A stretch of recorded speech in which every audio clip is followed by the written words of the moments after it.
Donc c'est une mission qui a été proposée par le groupe socialiste. La rapporteure est Monique Lubin. J'ai beaucoup de plaisir à travailler avec elle et l'ensemble des personnes qui constituent cette mission. La volonté du Sénat, c'est une volonté aussi générale en politique. C'est aussi de redonner toute sa place à la jeunesse, qui est l'avenir de notre pays. Et on m'a choisi comme jeune sénateur pour organiser, diriger cette mission. Et c'est avec beaucoup d'intérêt, naturellement, que je participe à ces travaux.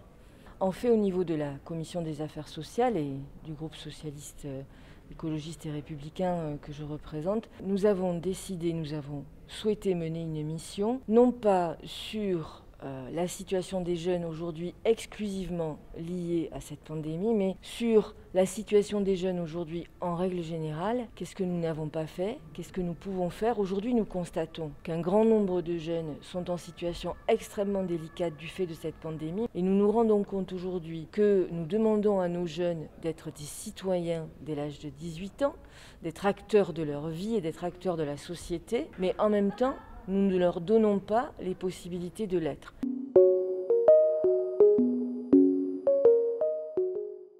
Donc nous auditionnons un grand nombre de personnes d'horizons très divers, des institutions, des services ministériels, des sociologues, des gens qui travaillent sur la question depuis longtemps, et nous faisons un premier bilan sur la petite enfance, sur les inégalités scolaires, sur les inégalités familiales, et les axes de travail sont en fait très larges. Nous pouvons aussi bien parler, comme je viens de le dire, d'inégalités scolaires que d'inégalités devant, par exemple, les questions de succession et de transmission de patrimoine, qui sont très importantes.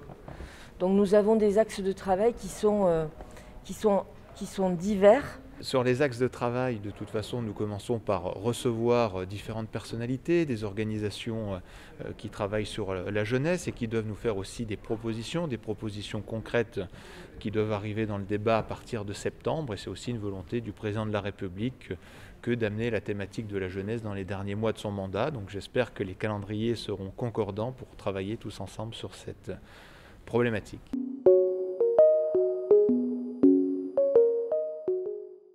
Les premières auditions nous ont apporté beaucoup de données chiffrées. C'était intéressant de pouvoir échanger, avoir des données objectives. On s'est aperçu que l'ascenseur social était cassé et qu'il fonctionnait moins bien qu'il y a une vingtaine d'années. Donc c'est intéressant de pouvoir échanger avec des statisticiens, des gens qui ont des données objectives à nous donner pour pouvoir maintenant enchaîner sur des réunions un peu plus de terrain avec des personnalités qui travaillent au quotidien auprès de notre jeunesse. Alors que nous ont apporté les premières auditions, d'abord un constat malheureusement juste, à savoir que la jeunesse aujourd'hui est dans une situation sociale compliquée, que dès la petite enfance se jouent un certain nombre de choses qui impacteront toute la vie ensuite de la personne. Et donc l'image que nous avons d'un ascenseur social bloqué, elle est déjà confortée par les toutes premières auditions que nous faisons.